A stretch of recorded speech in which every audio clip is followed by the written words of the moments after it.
The Forbidden Sanctum is an old Templar enclave, long rumoured to be hidden beneath the Fell Shrine ruins. Abandoned for a long time, it is now controlled by a malevolent entity. In this league, you'll explore it, find out its secrets, and deal with the evil that lurks there. The Sanctum Challenge League is a roguelike game, played out one room at a time as you explore Wraeclast and the Atlas in Path of Exile.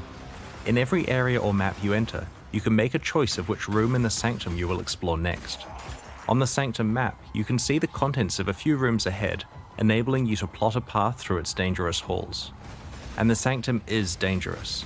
Like most roguelikes, you should not expect to be able to complete it on your first try. Getting to the deeper floors requires experience, knowledge, and luck. You should expect that your early attempts will fail, but over time, you'll be able to push yourself farther and farther. As you progress deeper into the Sanctum, you'll find a variety of treasures that will help you eventually fight your way to the dangers that await you at the end of its 4 floors. Eventually, by endgame, you may be able to push through all 4 floors to face the final boss. Every roguelike needs a resource to help you track how well the run is going. In the Forbidden Sanctum, it is your resolve, indicated by this bar here. As you explore the Sanctum, your resolve is threatened by the dangers within. When you lose all of your resolve, your Sanctum run ends. Your level of resolve is maintained between consecutive rooms on your run, but is only shown when you're in the Sanctum itself. The resolve mechanic applies equally to all build archetypes. Your resolve is reduced when you are hit by monsters or environmental hazards in the Sanctum, and these telegraphed attacks are not affected by regular Path of Exile defensive mechanics, such as evasion, armor, or block. While these attacks do some nominal damage to your regular life, the bulk of their impact is against your resolve. This mechanic provides a mechanism for tracking your progress between rooms, where your regular life pool would long ago have been recovered. Another aspect of the resolve system is that characters who are struggling can be ejected from the Sanctum without actually having to die, avoiding experience loss or hardcore death. So maintaining a healthy level of resolve is key as you navigate the Sanctum, and that means making careful choices of what rooms you enter. Let's have a look at some of the things that Sanctum rooms can contain. Afflicted rooms cause you to gain an affliction when you enter them. Afflictions make your Sanctum run more difficult, for example, reducing your resolve recovery, causing rewards to become hidden on the Sanctum map, or causing Sanctum rooms to spawn volatile anomalies that follow you. These minor afflictions accumulate as you get deeper and deeper into a run, making it more challenging. Major afflictions exist and are a big deal.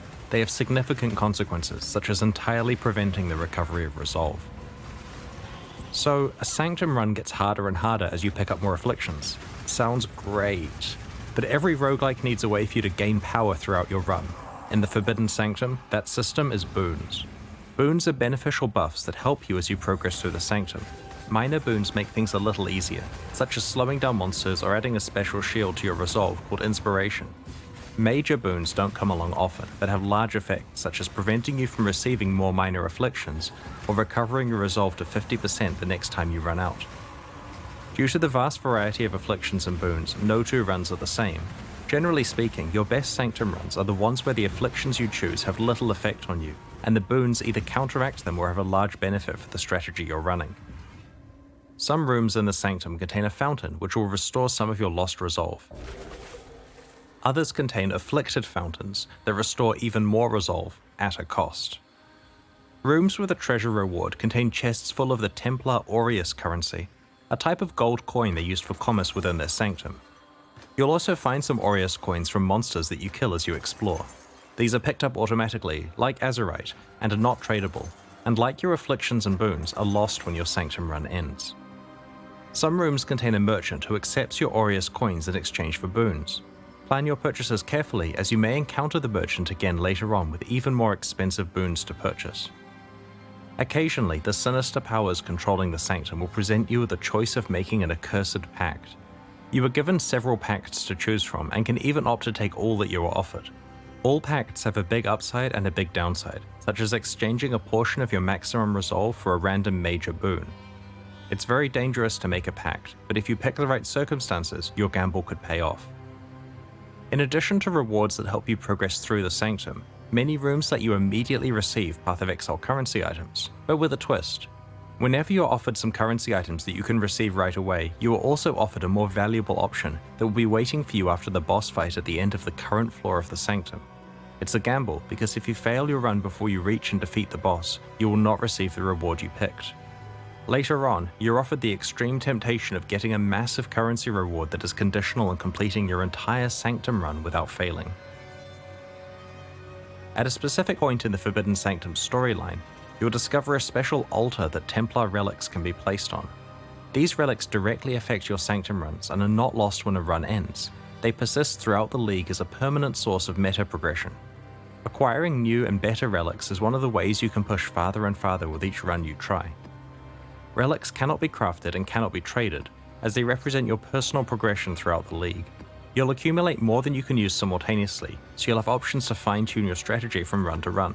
You can store your extra relics in the Relic Locker, a free storage space like the Expedition Locker. We don't want to spoil important story details, but the end boss of the Forbidden Sanctum can drop unique items from a pool exclusive to this League. Today we'd like to show you a unique amulet called Eternal Damnation. This amulet offers a powerful way to gain additional elemental mitigation by introducing the concept of elemental damage reduction. Despite the drawback of reducing your maximum resistances, if you have sufficient chaos resistance, this is more than compensated for.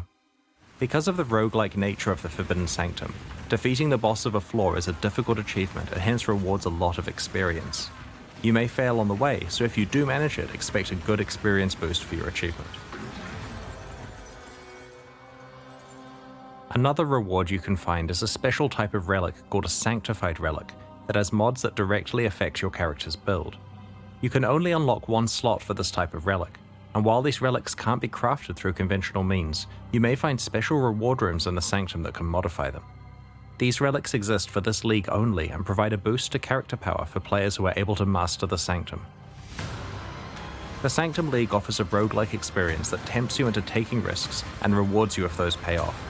There's a lot to explore in the Sanctum, and we can't wait to hear about your experiences next week.